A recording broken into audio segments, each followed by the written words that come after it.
हाय, good morning. Alcohol ether phenol का ये हम आज लेक्चर 16 शुरू करने जा रहे हैं। काफी हद तक पोर्शन हमने इसमें कर लिया है। अभी जो इसका पोर्शन बचता है वो ईथर वाला पार्ट बचता है। तो लेक्चर शुरू करने से पहले हम ये डिस्कस कर लेते हैं कि आज हमें क्या क्या पढ़ना है। ये सबसे पहले हम जनरल डिस्कशन करेंगे। स्ट्रक्चर ईथर का हमें करना है, उसके बाद आईयूपीएसी नेमिंग हम ईथर की करेंगे। ये शुरू में ईथर के बारे में डिस्कशन किया जाएगा क्लास में। इसके बाद हम आ जाएंगे प्रिपरेशन ऑफ ईथर्स पर। बड़ा छोटा सा पार्ट है ये, और बहुत सारे रिएक्शन हमने इसके अल्कोहल में भी पढ़ रखे हैं। प्रिपरेशन ईथर की जा सकती है कई सारे मेथड से, जिनको हमें डिटेल से पढ़ना है। एक डिहाइड्रेशन ऑफ अल्कोहल से, विलियमसन्स ईथर सिंथेसिस जो कि हमने अल्काइल हैलाइड वाले चैप्टर में कर रखा है। डिहाइड्रेशन ऑफ अल्कोहल ये हमने अल्कोहल की प्रॉपर्टीज में डिस्कस कर चुके हैं, लेकिन फिर भी हम इसे दोबारा करेंगे। यहाँ एक नई प्रिपरेशन है ईथर की जो अभी तक आपने नहीं पढ़ी है। अल्कोहल एंड डायजोमीथेन को जब हम मिक्स करते हैं तो ईथर बनता है। ये तीन मेन प्रिपरेशंस हमें डिस्कस करनी है। प्रॉपर्टीज ऑफ ईथर पर अगर हम आते हैं तो बहुत सारी प्रॉपर्टीज हैं। पहले फिजिकल प्रॉपर्टीज हमें करनी होगी। Boiling point, melting point, solubility, polarity, dipole moment, ये सब फिजिकल प्रॉपर्टीज में आती हैं।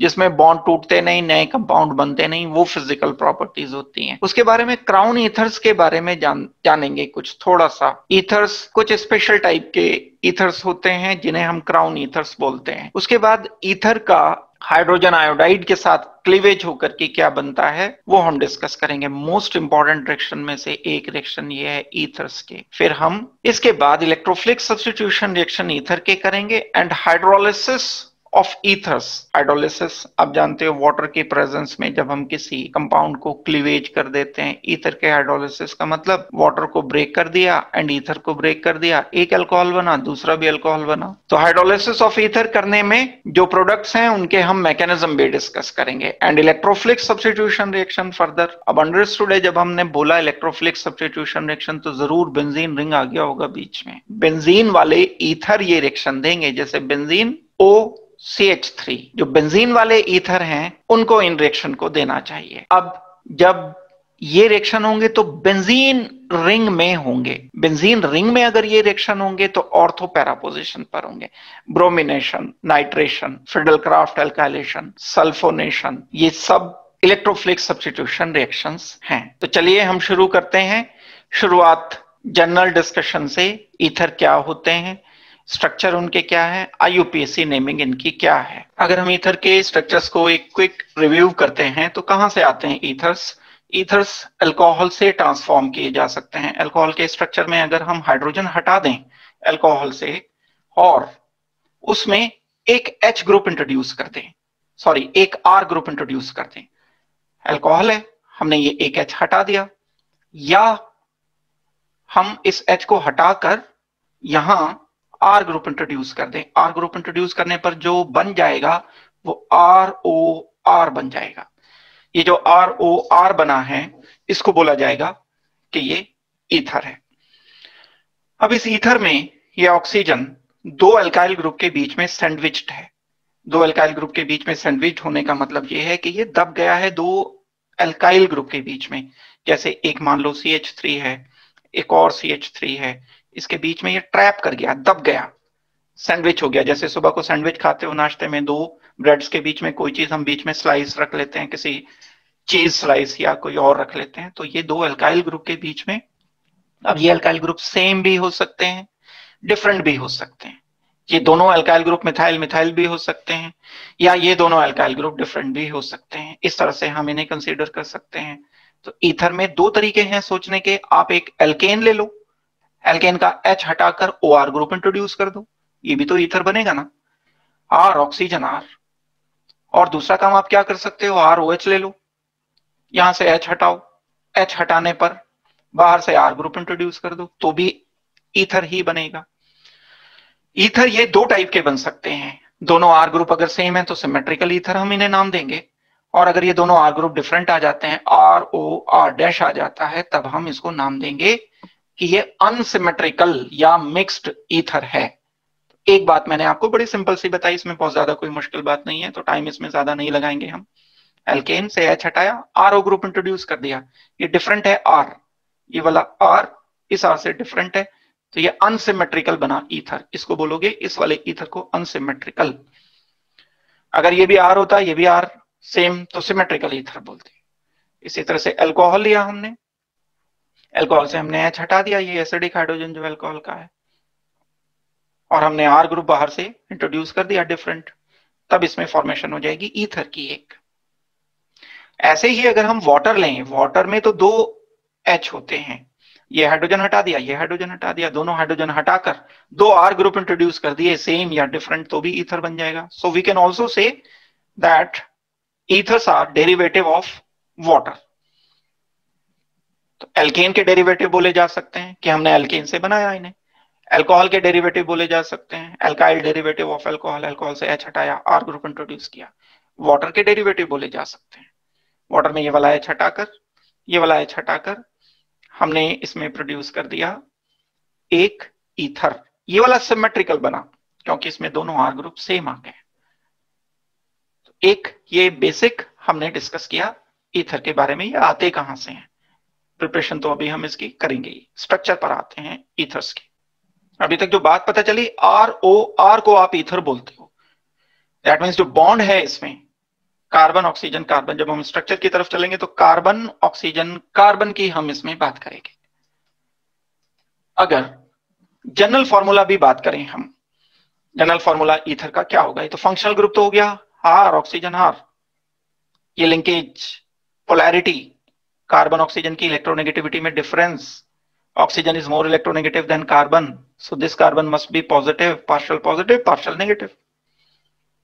ये भी बात ध्यान देने की है कि कार्बन पॉजिटिवली चार्ज होता है। आगे प्रॉपर्टीज में चलते हुए हम इसे डिस्कस करेंगे, काम आएगी बात। जनरल फॉर्मूला क्या होगा, दो अल्काइल ग्रुप और एक ऑक्सीजन का, चेक कर लो जनरल फॉर्मूला, CnH2n+2O, जैसे मैंने ये लिखा CH3 ऑक्सीजन CH3, तो दो कार्बन हो गए, हाइड्रोजन 6 हो गए, एक ऑक्सीजन हो गया, तो Cn, n की वैल्यू 2 रखी, 2n+2 6 हो गया। ओ, आप कोई भी अल्काइल ग्रुप C2H5 रख लो, इधर ऑक्सीजन C2H5 रख लो, C4 हो गए, H कितने हो गए, 10 हो गए टोटल H, एक ऑक्सीजन हो गया, Cn 4, n की वैल्यू 4, 4 मल्टीप्लाइड बाई 2 प्लस 2, 10 हो गया हमारा, ये 10 हाइड्रोजन है, C4 Cn H2n plus 2 O। General formula इसका वही है जो अल्कोहल का है, अल्कोहल के भी जनरल फॉर्मूले यही हैं भाई, ध्यान दो जरा, CH3 CH2 CH2OH, 3 कार्बन का अल्कोहल, 3 कार्बन का ईथर में लिखता हूं, CH3 CH2 ऑक्सीजन CH3, ये ईथर 3 कार्बन का, 3 कार्बन का अल्कोहल, दोनों के जनरल फॉर्मूला सेम आ गए, C3H8O, 3 कार्बन 1 2 3, हाइड्रोजन कितने, 3 और 3 6, 8 2 8, 8 हाइड्रोजन हो गए, सेम यहां। Functional group is alcohol, functional group is ether, molecular formula same but showing different functional groups, so these are functional isomers। important काम की बात हो गई, ether can show functional isomerism with alcohol। important बात क्या हुई, ether alcohol के साथ functional isomerism शो कर सकता है, number of carbon hydrogen same होंगे अगर, तो जब ether में लिखूंगा तो उतने ही कार्बन का मैं अल्कोहल भी लिख सकता हूं। फंक्शनल में क्यों बोल रहा हूं आइसोमेरिज्म, क्योंकि फंक्शनल ग्रुप अलग है, आइसोमेरिज्म कोई और सा भी ईथर शो कर सकता है, अल्कोहल भी कोई और सा आइसोमेरिज्म शो कर सकता है, लेकिन ईथर एंड अल्कोहल आपस में फंक्शनल आइसोमेरिज्म शो करेंगे। तो ये बात काम की है, इस पर बेस्ड, ये बिल्कुल रूट है, बेसिक कंसेप्ट हो गया ये, इस पर बड़े क्वेश्चंस मिलेंगे आपको, बोर्ड में भी मिलेंगे एंड कॉम्पिटिशन में तो आइसोमेरिज्म पर बहुत आते ही आते हैं। मोनोहाइड्रिक का मतलब हो गया एक OH जिसमें है, एक OH जिसमें है उसके साथ ये वाला जनरल फॉर्मूला रिजेंबल कर सकता है। मोनोहाइड्रोक्सी या मोनोहाइड्रिक अल्कोहल सिंपल ईथर के साथ आइसोमेरिज्म शो कर सकते हैं, तो डाइथाइल ईथर एंड इथेनॉल एक दूसरे के आइसोमर्स हो जाएंगे। क्लासिफिकेशन पर आ जाते हैं, ईथर का जब क्लासिफिकेशन करेंगे, जैसे अभी हम डिस्कस कर रहे थे कि दो टाइप से हम ईथर को बोल सकते हैं, सिंपल ईथर यानी सिमेट्रिकल ईथर, दोनों तरफ अल्काइल ग्रुप अगर सेम है, ROR तब हम इनको बोलेंगे कि ये सिंपल ईथर हैं, सिमेट्रिकल ईथर हैं। सिमेट्रिकल मतलब दोनों तरफ सेम ग्रुप। अनसिमेट्रिकल या मिक्स्ड, दोनों तरफ एल्काइल ग्रुप अलग अलग। आर ओ आर सिंपल ईथर हैं, r O R dash unsymmetrical या मिक्स्ड ईथर है। एक तरफ CH3 है, दूसरी तरफ भी CH3 है, सिमेट्री है मॉलिक्यूल में, एक जैसा सा है दोनों तरफ से, तो इसे नाम दे दिया सिमेट्रिकल ईथर। बिल्कुल एग्जैक्टली बीच में होगा ईथर, दोनों ग्रुप ये सेम होंगे। इथाइल है तो इधर भी इथाइल, इधर प्रोपाइल है तो इधर भी प्रोपाइल, इधर आइसोप्रोपाइल है तो इधर भी आइसोप्रोपाइल। सिर्फ मॉलिक्यूलर फॉर्मूला सेम होने से काम नहीं चलेगा। जैसे मैं कहता हूं CH3 CH, CH3 oxygen, CH2 CH2 CH3, तो ये अनसिमेट्रिकल ईथर है, इधर काउंट करेंगे हम इसको। मॉलिक्यूलर फॉर्मूला सेम है इसका, C3, 3 कार्बन हो गए, हाइड्रोजन काउंट कर लो, इसमें 7 हो गए यहाँ पर टोटल, यहाँ भी C3H7 हो गए। मॉलिक्यूलर फॉर्मूला सेम होने से काम नहीं चलता, स्ट्रक्चर उसका सेम होना चाहिए जो ग्रुप लगे हुए हैं। बड़ा इंपॉर्टेंट कंसेप्ट निकलेगा यहां से, मेटामेरिज्म का निकलेगा। तो हम सिर्फ मॉलिक्यूलर फॉर्मूला नहीं चेक करेंगे, पूरा स्ट्रक्चर दोनों तरफ अगर बिल्कुल सेम है, ऑक्सीजन के इधर ग्रुप लगा है इधर ग्रुप लगा है, एग्जैक्टली सेम है, तब हम उसे सिमेट्रिकल बोलेंगे। ये वाला जो स्ट्रक्चर लिखा है इसके बावजूद भी के मॉलिक्यूलर फॉर्मूला दोनों का बिल्कुल सेम है, फिर भी ये सिमेट्रिकल ईथर नहीं है, अनसिमेट्रिकल ईथर हम इसे बोल जाएंगे। तो सिंपल ईथर हो गए। दूसरे टाइप के नाम तो हम इसका कर ही सकते हैं, मिथॉक्सी मीथेन, अभी नेमिंग पर भी आएंगे। तो डाइमिथाइल ईथर, मिक्स्ड ईथर या unsymmetrical ethers, R O R dash, R dash अलग चीज है, आर अलग चीज है। जैसे एग्जाम्पल के लिए CH3OC2H5, हम इसे बोलेंगे ये मिथॉक्सी और ये इथेन, मिथॉक्सी इथेन बोला जाना चाहिए अनसिमेट्रिकल या मिक्स्ड ईथर को। आसान बात है, कोई मुश्किल बात नहीं है ये। इसके बाद हम अगर स्ट्रक्चर पर आए, बॉन्डिंग पर आए, पोलैरिटी पर आए, तो हमें हाइब्रिडाइजेशन सोचना पड़ेगा। R ऑक्सीजन R, अभी थोड़ी देर पहले हमने किया, ये अल्कोहल एंड वाटर का डेरिवेटिव है। वाटर की बात करते हैं पहले। वाटर में ऑक्सीजन की बात की जाए, ऑक्सीजन का बेसिक स्ट्रक्चर देखो, 2 लोन पेयर्स होते हैं ऑक्सीजन पर, 2 सिग्मा बॉन्ड होते हैं ऑक्सीजन पर। अगर मैं इसके ऑर्बिटल्स के स्ट्रक्चर को ड्रॉ कर लूं ऑक्सीजन के, क्योंकि यहां भी ऑक्सीजन है यहां भी ऑक्सीजन है, दोनों सेम है, तो बॉन्ड पेयर हैं 2, हाइड्रोजन के साथ हाइड्रोजन के साथ।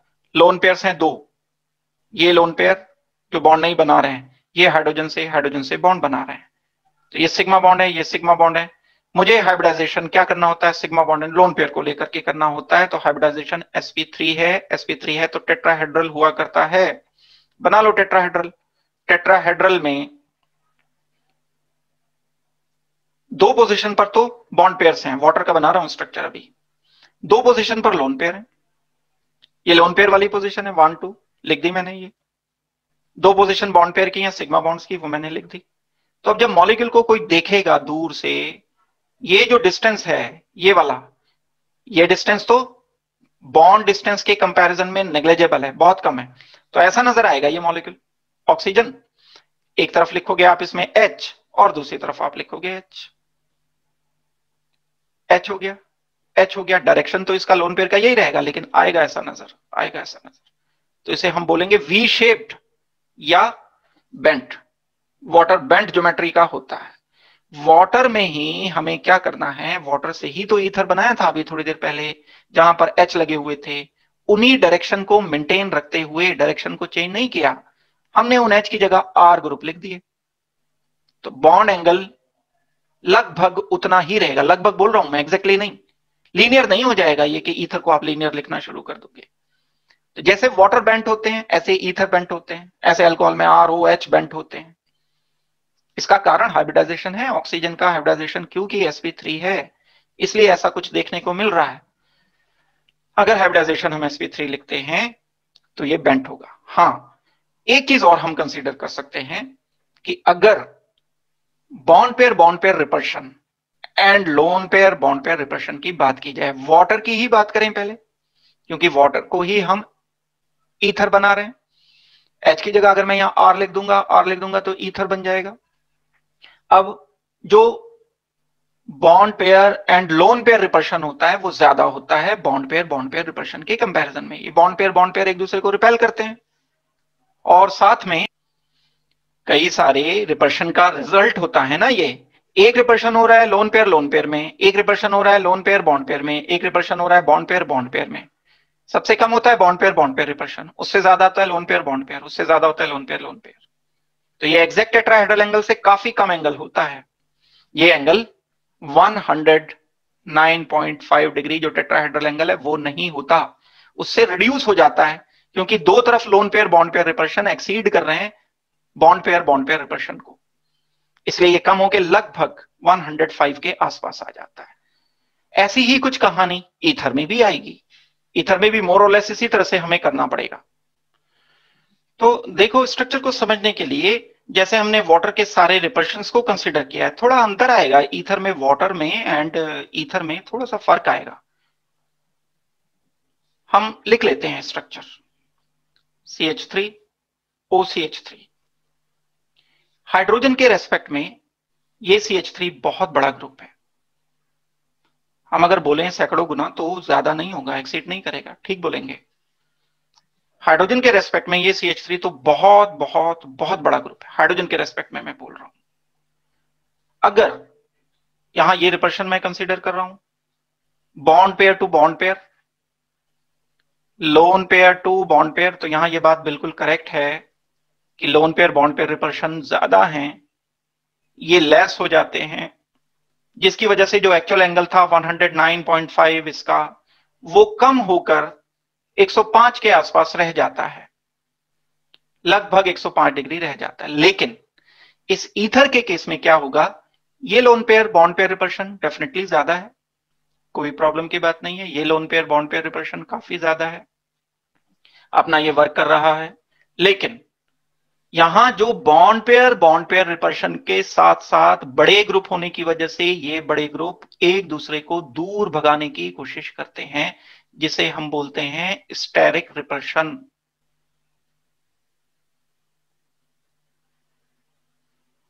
खोलने की कोशिश करेंगे इसको, बॉन्ड को आगे बढ़ाने की कोशिश करेंगे, तो कई सारी फोर्सेस ऑपोजिट डायरेक्शन में लग रही हैं।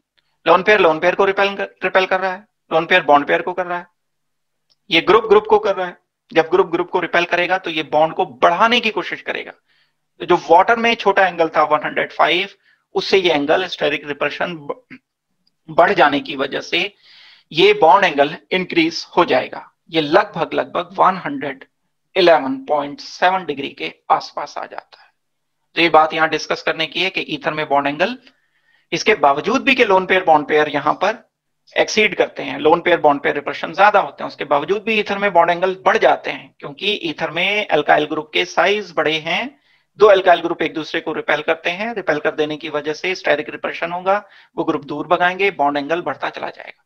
यहीं पर बात नहीं रुकेगी, बात आगे भी बढ़ेगी। ये ग्रुप अगर मैं मिथाइल ले रहा हूं तो ये तो छोटा ग्रुप है, दूसरे अल्काइल हाइड्रोजन के रेस्पेक्ट में बहुत बड़ा है, लेकिन इथाइल ग्रुप के रेस्पेक्ट में तो छोटा है। और अगर ये ग्रुप मैं कोई 5 कार्बन का ले लेता हूं, ऐसा लिख लेता हूं ग्रुप CH3 ऑक्सीजन CH3 अब इसको तो मैंने उम्मीद से कहीं ज्यादा बढ़ा दिया, ये तो बहुत बड़े बलून्स हो गए ये तो। अब इनके रिपल्शन तो बहुत ही बढ़ गए, दैट मीन्स ये एंगल काफी बढ़ जाता है, 120 के आसपास तक आ जाता है ये एंगल।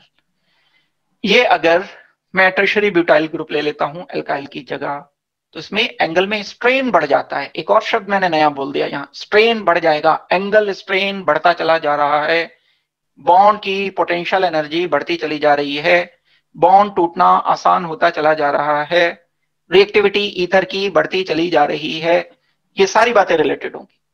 ये ईथर स्ट्रेन्ड है, इसमें स्ट्रेन ज्यादा है, ये रिपल्शन कर रहा है, इस बॉन्ड को मुझे एनर्जी देकर रोकना पड़ रहा है, दैट मीन्स इसकी पोटेंशियल एनर्जी ज्यादा हो गई है, बॉन्ड की अपनी पोटेंशियल एनर्जी ज्यादा हो गई तो टूटना आसान है। तो जैसे जैसे ईथर में अल्काइल ग्रुप की जो कार्बन है वो बढ़ते चले जाएंगे, ऐसे ऐसे उसका साइज बढ़ता चला जाएगा। ये अल्काइल ग्रुप है ईथर का, इसके कार्बन बढ़ गए अगर, तो कार्बन बढ़ते चले जाने से साइज बढ़ता चला जाएगा, इसमें बॉन्ड एंगल बढ़ते चले जाएंगे, स्ट्रेन बढ़ता चला जाएगा, रिएक्टिविटी बढ़ती चली जाएगी। इसका मतलब ये हो गया कि हम ईथर की रिएक्टिविटी को कई बार ईथर के बल्कि ग्रुप्स के बेस पर भी कंपेयर कर सकते हैं। एक ईथर ऐसा है जिसमें कम बल्कि ग्रुप लगा हुआ है, छोटा ग्रुप लगा हुआ है, जैसे CH3O CH3, इसकी रिएक्टिविटी कम होगी। एक ग्रुप ऐसा लगा हुआ है कि बहुत बड़ा ग्रुप लगा हुआ है, ऑक्सीजन एंड बहुत बड़ा ग्रुप, इसकी रिएक्टिविटी ज्यादा होगी क्योंकि इसमें स्ट्रेन ज्यादा होगा, इस बॉन्ड पर स्ट्रेन इसके रिपल्शन की वजह से, स्टेरिक रिपल्शन की वजह से ज्यादा पड़ रहा है, तो रिएक्टिविटी इसकी ज्यादा हो जाएगी। ये हम कंपेयर करते हैं। इसके बाद ये एक छोटा सा आइडिया मैंने दिया रिएक्टिविटी का, क्वेश्चंस करेंगे तो फिर ये कंसेप्ट हम यूज करेंगे। इसके बाद हम आते हैं मेटामेरिज्म पर। मेटामेरिज्म आइसोमेरिज्म का एक पार्ट है और ईथर मेटामेरिज्म शो कर सकते हैं। और भी फंक्शनल ग्रुप हैं जो मेटामेरिज्म शो करते हैं, लेकिन ईथर फ्रीक्वेंटली मेटा। डेफिनेशन देखते हैं कि मेटामेरिज्म है क्या। डेफिनेटली आइसोमेरिज्म का अगर एक पार्ट है तो मॉलिक्यूलर फार्मूला सेम होना चाहिए। दो अगर हमारे पास ऐसे ईथर्स हैं जिनका मॉलिक्यूलर फार्मूला सेम है, लेकिन दोनों में ऑक्सीजन पर जो एल्काइल ग्रुप लगे हुए हैं वो अलग अलग लगे हुए हैं, उनका नेचर अलग है, तब हम इनको मेटामर्स बोलेंगे। एग्जाम्पल मैं लूंगा तो आपको बात समझ आ जाएगी। C4H10O एक ईथर है, मुझे ईथर ही लिखना है, बन तो सकता है इससे अल्कोहल भी। अगर मैं अल्कोहल लिख दूंगा तो वो मेटामेरिज्म नहीं होगा, वो फंक्शनल आइसोमेरिज्म होगा। अल्कोहल एंड ईथर आपस में फंक्शनल आइसोमेरिज्म करते हैं शो, सेम मॉलिक्यूलर फार्मूला लेकिन दो अलग अलग स्ट्रक्चर्स, और दोनों ईथर सेम फंक्शनल ग्रुप, तो वो मेटामर्स हो सकते हैं। जैसे एग्जांपल के लिए C4H10O मैं दे रहा हूं, CH3 oxygen CH2 CH2 CH3।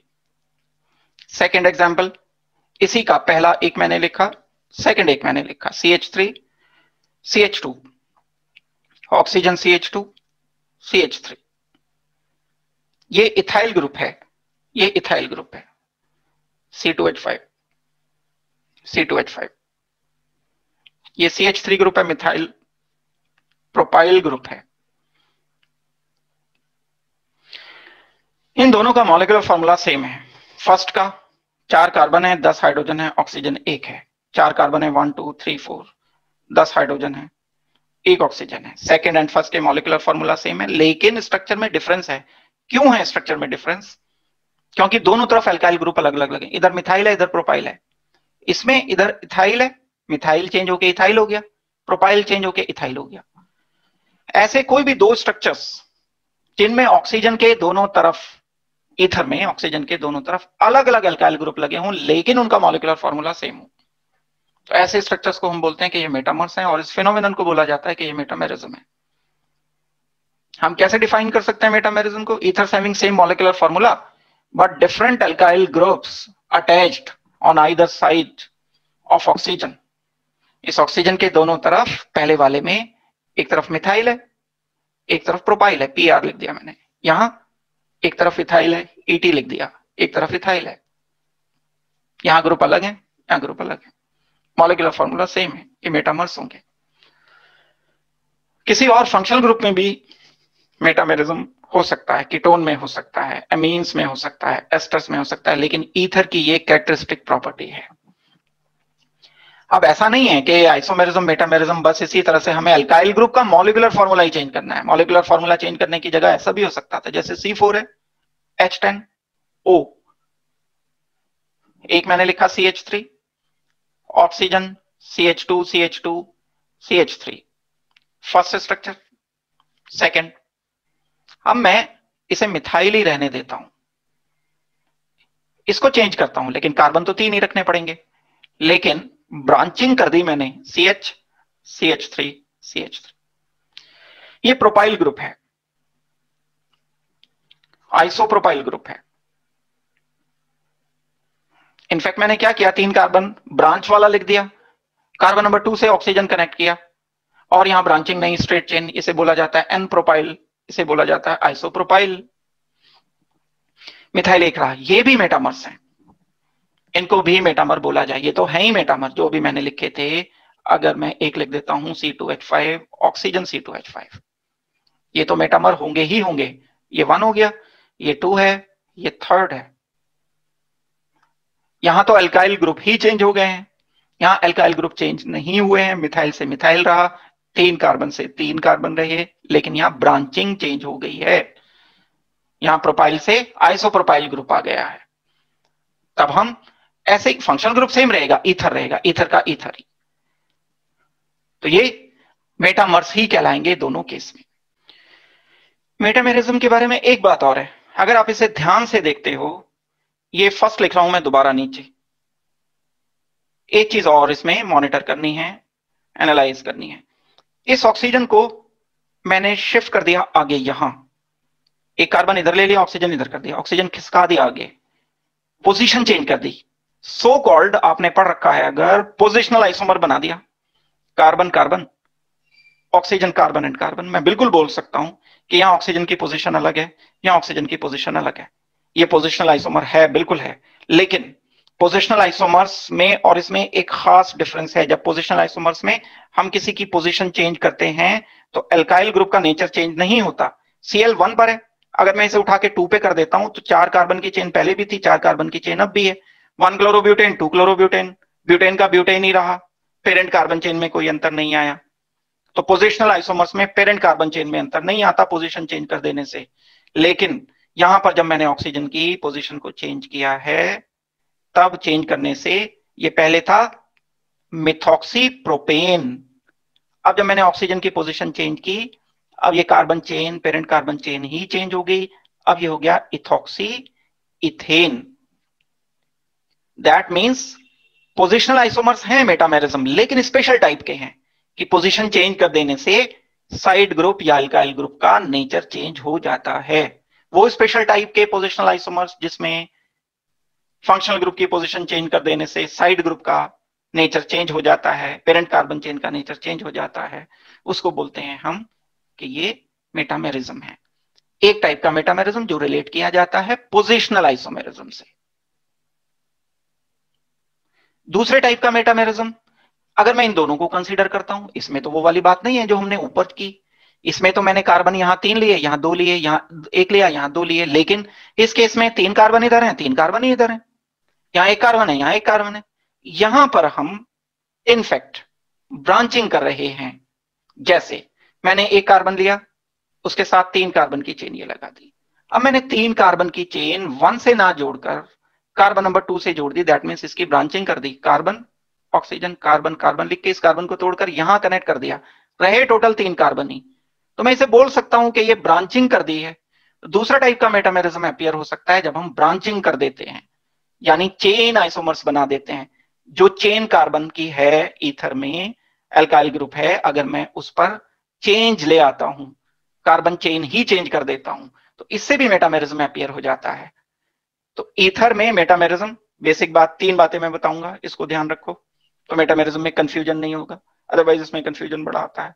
Metamerism किस लिए आता है? जब एल्काइल ग्रुप का नेचर ऑक्सीजन के दोनों तरफ चेंज हो जाता है। नंबर 1, 2 कारण से एल्काइल ग्रुप का नेचर चेंज हो सकता है, एक तो गिनती चेंज हो जाए, तब हम उसे बोलेंगे कि ये पोजिशनल आइसोमर्स जैसा है, लेकिन पोजिशनल आइसोमर हम नाम इसलिए नहीं देते क्योंकि एल्काइल ग्रुप का नेचर ही चेंज हो गया, इधर 3 कार्बन थे, 1 कार्बन था, 2 कार्बन थे, 2 कार्बन थे। एक केस तो ये रहा। दूसरा एक और केस है जिसमें कार्बन की गिनती भी सेम रहे, 1 कार्बन 1 कार्बन, इधर 3 कार्बन, इधर 3 कार्बन, ऑक्सीजन के दोनों तरफ कार्बन की गिनती भी सेम रही, लेकिन किसी एक एल्काइल ग्रुप में चेन डिफरेंट हो गई, कार्बन चेन यहां आइसोप्रोपाइल की है, यहां नॉर्मल प्रोपाइल की है, ऐसे भी मेटामेरिज्म अपीयर हो सकते हैं।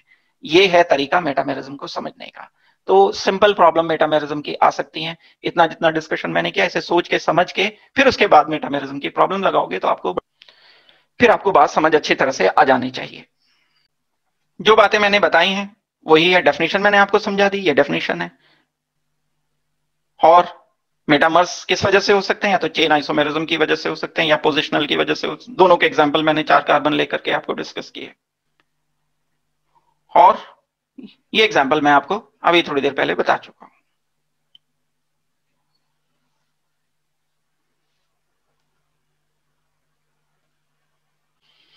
नोमेनक्लेचर पर आते हैं। इसके बाद नेमिंग ईथर की आसान है, कोई मुश्किल नहीं है। हम इसकी नेमिंग एज ए सफिक्स नहीं करते, पहला पॉइंट। कुछ एक कंपाउंड ऐसे हैं जिनकी नेमिंग हम एज ए प्रीफिक्स करते हैं, जैसे हेलाइड्स हैं, हेलोजन कंटेनिंग कंपाउंड है, हेलो एल्केन है, अगर मुझे इसका नाम लिखना पड़ जाए तो मैं लिखूंगा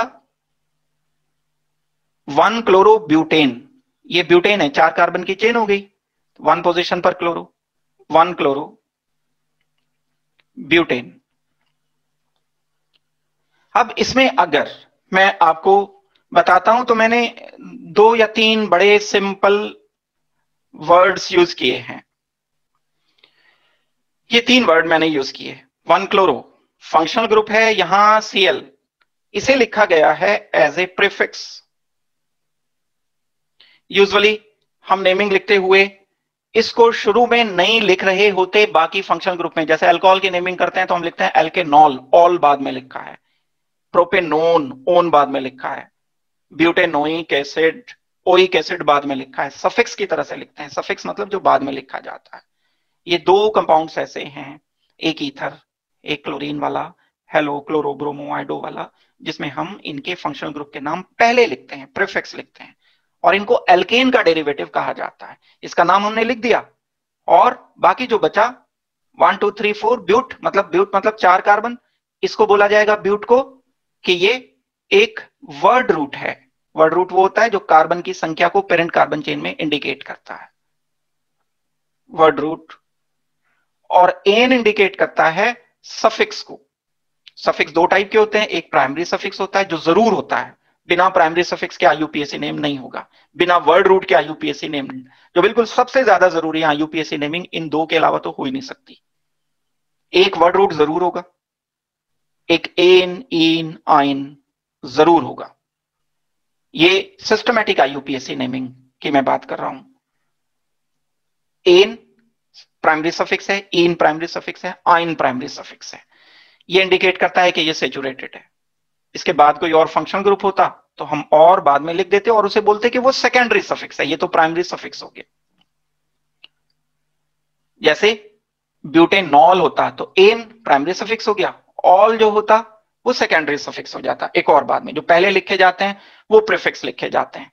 तो कुल मिलाकर के मैं ये बता रहा हूं कि क्लोरो ब्रोमो आइडो प्रीफिक्स लिखे जाते हैं, और ईथर भी, इसी को मैं यहां टर्न करता हूं, चेंज करता हूं नाम को, CH3 CH2 CH2 CO CH3, ether बना दिया मैंने। अब ये लिखा जाएगा प्रीफिक्स, एज ए प्रीफिक्स लिखना है। प्रीफिक्स में लेकिन कार्बन है, कितने कार्बन है? एक कार्बन को क्या कहते हैं? मेथ। लेकिन ऑक्सीजन भी आ गया तो हम इसको बोलते हैं ऑक्सी। इसका जनरल नेम क्या हो जाएगा? एल्कोक्सी। एक कार्बन है तो मिथॉक्सी, यहां 2 कार्बन होते तो इथॉक्सी, 3 होते तो प्रोपॉक्सी, 4 होते तो ब्यूटॉक्सी, पेंटॉक्सी, हेक्सॉक्सी, ये लिखते चले जाते। कौन सी पोजीशन पर है ये? 1 पर। पेरेंट कार्बन चेन लंबे कार्बन वाली, ज्यादा कार्बन जहां है उसे एल्केन बनाएंगे, इसे बोलेंगे 1 2 3 4, गिनती किधर से? जिधर से फंक्शनल ग्रुप क्लोजर है। क्लोजर है, 1 पर भी हो सकता है, 2 पर भी, 3 पर भी, लेकिन क्लोजर होना चाहिए। तो मिथॉक्सी कौन सी पोजीशन पर है? 1 पर, 1 मिथॉक्सी। टोटल कार्बन कितने हैं इसमें? टोटल कार्बन है इसमें 4। तो ब्यूट, ब्यूट क्या है? वर्ड रूट इंडिकेट करता है। इसके बाद क्या आएगा? एन लिखना होगा मुझे। एन क्या इंडिकेट करेगा? एन बताएगा कि इसमें टोटल कोई भी डबल या ट्रिपल बॉन्ड नहीं है, सेचुरेटेड मॉलिक्यूल है ये, ब्यूट एन है। But word root, ane primary suffix. 1 methoxy butane. Space नहीं लिखना है, पहला अल्फाबेट कैपिटल लिखना है, बीच में बाद में कोई कैपिटल नहीं लिखना है। ये बीच, ये डैश हाइफन ये कुछ नहीं, ये गलत है, यहां नहीं लिखेंगे। स्पेस नहीं, आईयूपीएसी नेम ये करेक्ट है, आईयूपीएसी नेम ये करेक्ट है, तो स्पेस नहीं लिखा जाएगा कहीं पर। क्या करना है नेमिंग करते हुए? मिनिमम पोजीशन पर रखना है एल्कोक्सी ग्रुप को। तो ईथर की नेमिंग हम करते हुए नाम क्या लिखेंगे? जो सिस्टम होगा वो लिखेंगे एल्कोक्सी एल्केन।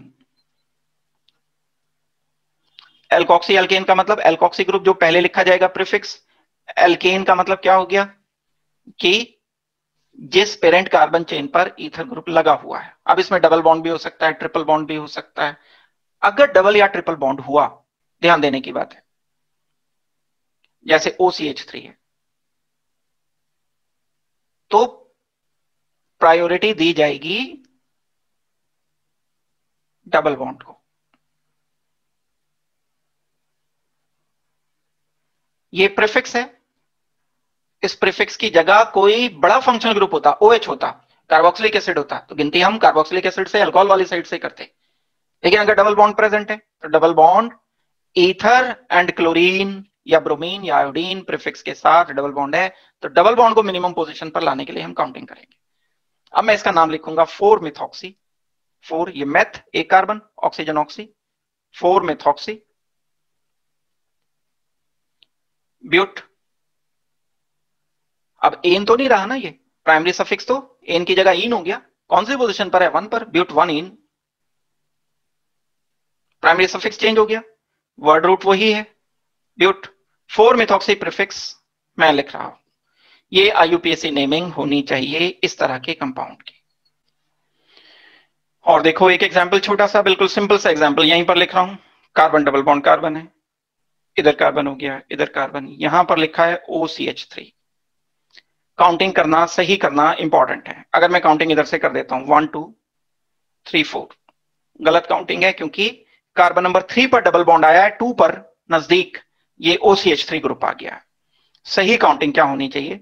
ये वाली ग्रीन वाली, 1, carbon number 2, carbon number 3, carbon number 4, ये सही काउंटिंग रहेगी। ऐसा नहीं करना कि जिस कार्बन पर OCH3 है वहीं से शुरुआत कर दो। लंबी से लंबी चेन बनाना हमारा मकसद होता है। सबसे बड़ी चेन जहां से बन रही हो वहां से काउंटिंग आप करोगे। तो इसका नाम हम लिखेंगे 3 मिथॉक्सी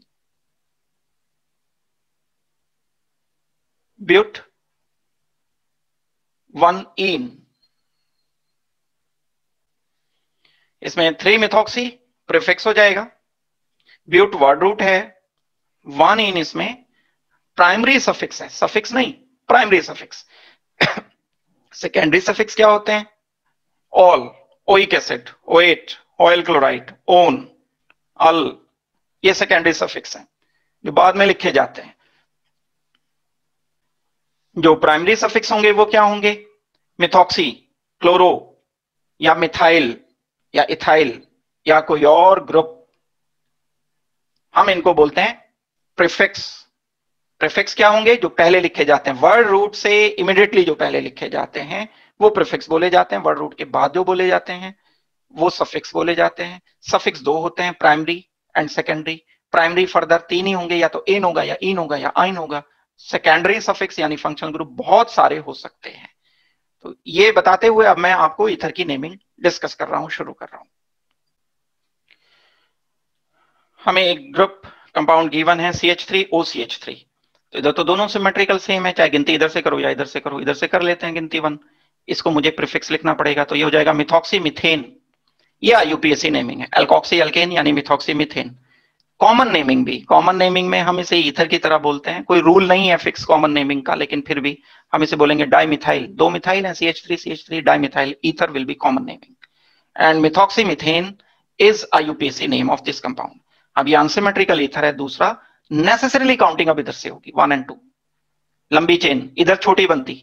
मैं इसको इथॉक्सी मिथेन नहीं कह सकता, मैं इसको बोलूंगा मिथॉक्सी इथेन। 1 मिथॉक्सी इथेन कहना करेक्ट है, या फिर आप 1 को स्किप कर सकते हो एंड मिथॉक्सी इथेन इसका नाम बोल सकते हो। कॉमन नेमिंग में मुझे इसको बोलना होगा इथाइल मिथाइल ईथर। एक तरफ इथाइल है, एक तरफ मिथाइल है। अल्फाबेटिकली बोलना होता है, इथाइल पहले बोलना होता है, फिर उसके बाद हम मिथाइल लिखेंगे। तो इथाइल मिथाइल ईथर और मिथॉक्सी इथेन, ये इसका IUPAC नेम हो जाएगा। ये एक और कंपाउंड दिया है हमें। अब ये सिमेट्रिकल है, अब गिनती इधर से करो या इधर से करो, 1 और 2 इधर से गिनती करते हैं। ये हो जाएगा ethoxy ethane and common name हो जाएगा डाई इथाइल। ये ग्रुप इथाइल ग्रुप है, C2H5 है, ये भी C2H5 है, तो di ethyl ether common name है। IUPAC नेम हो जाएगा इसका इथॉक्सी इथेन। इसके बाद फर्दर ये लंबी चेन वाली साइड गिनती होगी। अब इसमें ये अनसिमेट्रिकल यानी मिक्स्ड ईथर है, गिनती मैं इधर से करूंगा 1 2 और 3। गिनती इधर से करने पर इसे बोलेंगे हम कि ये मिथॉक्सी प्रोपेन है। मिथॉक्सी प्रोपेन IUPAC नेम हो गया। और कॉमन नेम ये प्रोपाइल ग्रुप है, लेकिन प्रोपाइल स्ट्रेट चेन वाला, तो N प्रोपाइल। और ये मिथाइल, मैं बोलूंगा मिथाइल N प्रोपाइल ईथर इस common name. And IUPAC naming के लिए गिनती होगी कार्बन नंबर 1 किस साइड से गिनती? जिधर से क्लोजर है ये साइड ग्रुप 2 and 3, नाम हो जाएगा मिथॉक्सीप्रोपेन। ये कोई कंपाउंड है। अब लंबी से लंबी, यहां कंफ्यूजन लग सकता है, कोई गिनती ऐसे कर सकता है 1 and 2, गलती हो जाएगी अगर ऐसे कर दी गिनती। लंबी से लंबी चेन 1 2 3, 2 मिथॉक्सी, या आपकी मर्जी है इस साइड से कर लो 1 2 3, 2 मिथॉक्सी प्रोपेन। कॉमन नेमिंग में ये ग्रुप आइसोप्रोपाइल ग्रुप है, this group is isopropyl group. Isopropyl ये methyl, isopropyl methyl ether, this is common naming. ये आइसोप्रोपाइल ग्रुप, ये मिथाइल ग्रुप, ईथर है ही बीच में। आईयूपीएसी नेमिंग के लिए लंबी से लंबी चेन बना डालो 1 2 3, 2 पर मिथॉक्सी ग्रुप लगा है, 2 methoxy propane is IUPAC name. ये नाम लिखने का तरीका होगा। तो आसान है, कोई मुश्किल नहीं है। रूल्स से अगर चलते हो तो बिल्कुल आसान है। रूल्स अगर नहीं फॉलो करते फिर बहुत सारे बच्चे चाहते हैं कि बस बीच बीच में से कर लें उठा के, तो 2 4 चीजें, तो रूल्स पता नहीं होते फिर वो भूल जाते हैं, फिर टैग लगाना पड़ता है हमें कि चीजें याद नहीं रहती। रूल्स पता होंगे तो फिर आसानी से कर पाओगे। फर्दर देखो, एक कंपाउंड हम ये लिखते हैं। अब इसमें ब्रांचिंग है, हम इसको पूरे को एक ही कार्बन की चेन में नहीं ले सकते। मुझे अगर काउंटिंग इधर से करनी होगी 1, इसे बोलना होगा 2, इसे बोलना होगा 3, तो भी अनकाउंटेड कार्बन रह गया ये 1, इसको भी मुझे प्रीफिक्स लिखना होगा, और ये तो प्रीफिक्स है ही पहले ही। कार्बन नंबर 2 पर अब 2 प्रीफिक्स लगे हैं, एक मिथॉक्सी है, ये प्रीफिक्स का नाम है मिथॉक्सी,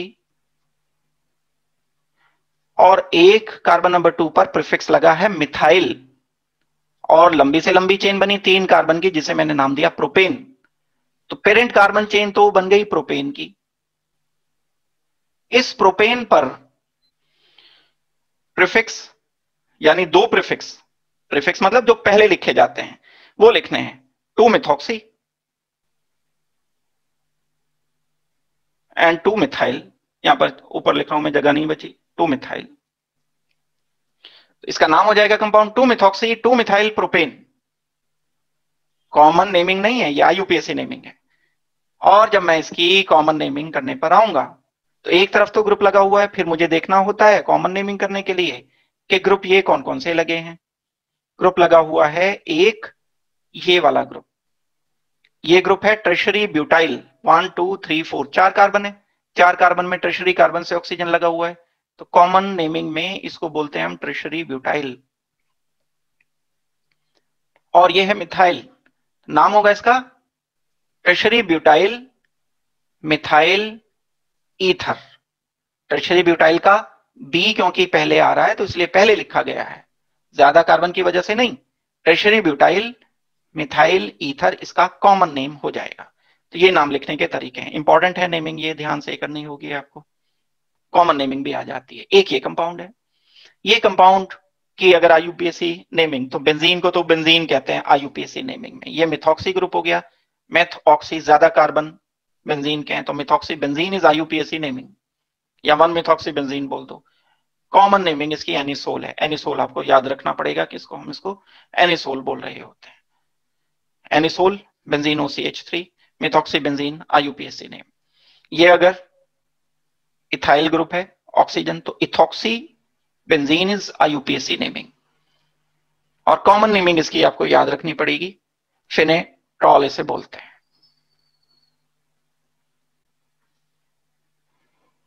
कॉमन नेमिंग याद रखनी पड़ेगी आपको, फिनेटॉल कहा जाता है। आईयूपीएसी नेमिंग इसकी हो जाएगी इथॉक्सी बेंजीन। ये तो सिंपल कंपाउंड अभी हम कर ही चुके हैं, इसमें ये आ जाएगा नहीं, इसमें अच्छा 2 ऑक्सीजन है। ये OCH3 एक ग्रुप है, OCH3 एक ये ग्रुप है। अब ये बीच में पेरेंट कार्बन चेन है, carbon number 1 and carbon number 2, ethane है ये। तो 1,2 डाई मिथॉक्सी इथेन, नाम होगा इसका IUPAC name 1,2 dimethoxy. 2 methoxy group लगे हुए हैं, कहां पर, एक 1 पर एक 2 पर। 1,2 dimethoxy ethane is IUPAC name of this compound. जो कॉमन नेमिंग है इसकी, इसको ग्लाइम भी बोला जाता है कॉमन नेमिंग में, ग्लाइम कह देते हैं इसको। एक कंपाउंड होता है जो ग्लाइकॉल होता है, यहां अगर OH लिख दें और यहां पर हम OH लिख दें तो इसे इथाइलिन ग्लाइकॉल बोल देते हैं। लेकिन अगर इन दो H की जगह दो CH3 आ गए तब ये कंपाउंड है सामने, तो ये बोला जाएगा डाइमिथाइल ग्लाइकॉल। कॉमन नेमिंग एक और है इसकी, डाइमिथाइल ग्लाइकॉल या ग्लाइम। याद रख लो तो ठीक है, नहीं याद रखो तो कोई जरूरी नहीं है, लेकिन IUPAC पता होनी चाहिए। 1,2 dimethoxy ethane will be IUPAC naming. कुछ 2-4 प्रॉब्लम दे रहा हूं करने के लिए ताकि आपको इसकी प्रैक्टिस हो जाए। आप खुद से करना, मैं 1-1 मिनट का टाइम दूंगा करने के लिए। देखो प्रॉब्लम नंबर 1,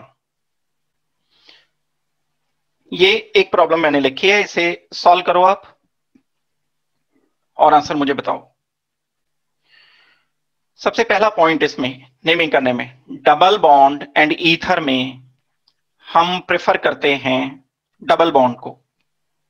अगर फंक्शनल ग्रुप होता तब की बात मैं नहीं कर रहा हूं, सबसे पहली प्रायोरिटी फंक्शनल ग्रुप को दी जाती है।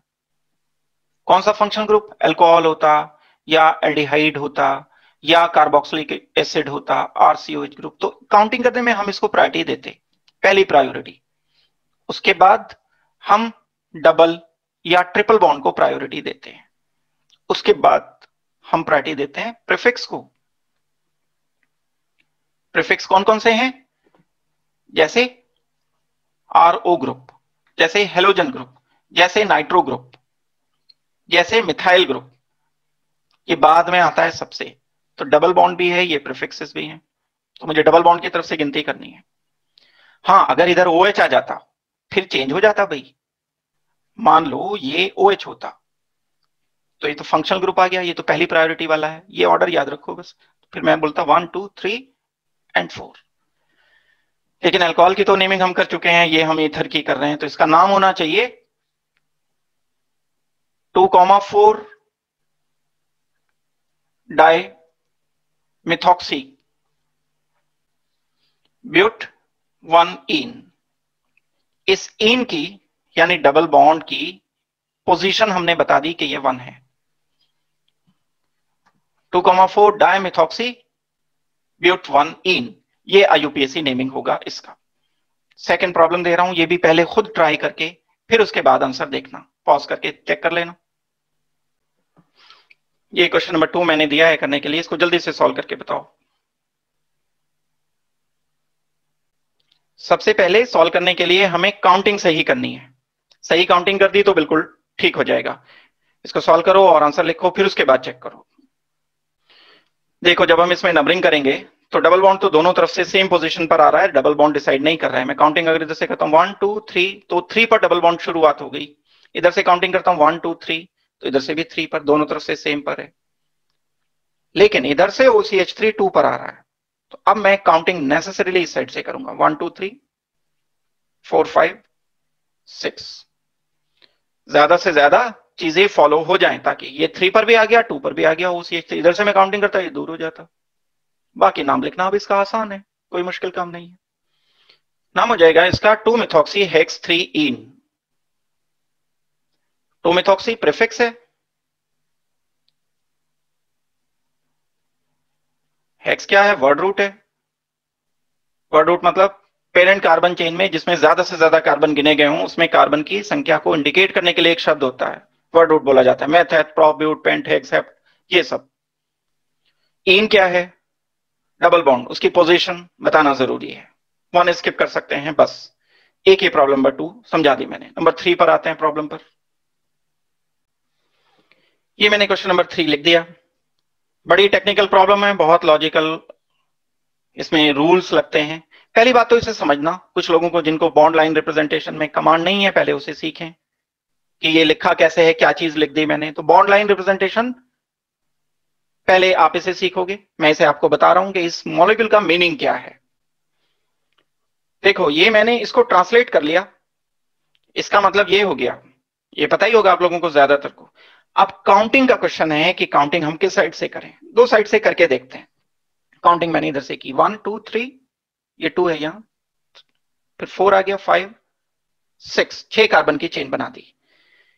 किसी और के दिमाग में आया कि काउंटिंग हम तो इधर से करेंगे, चलो कर दो 1 2, ऑक्सीजन बीच में लाके मत कर देना, ऐसे मत कर देना 1 2 3 4 5, ऑक्सीजन वाला गिन लिया, इधर कार्बन की गिनती करनी है 1 2 3 4 5 एंड 6, 6 कार्बन की गिनती मैंने दूसरी साइड से कर दी।